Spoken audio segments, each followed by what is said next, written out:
I'm in Catanzaro, in Calabria, in southern Italy. And here is the Urban Permaculture Laboratory, which is experimenting with different ways of growing food in an urban environment.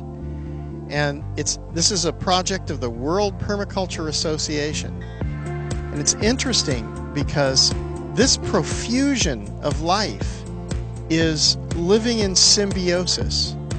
So there are many insects, but they're not attacking the plants. They're part of a system that are feeding the birds and the insects. So other insects are eating the ones that would be pests, we would consider pests.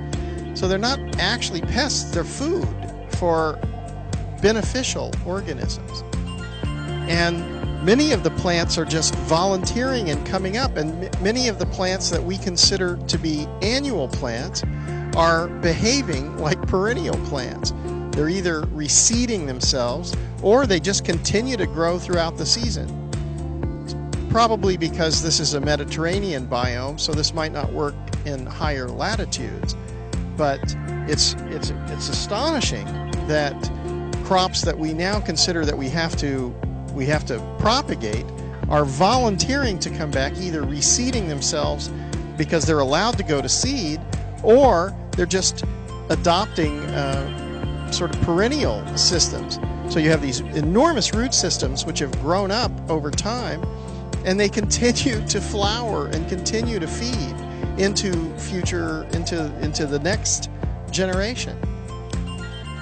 This is highly productive.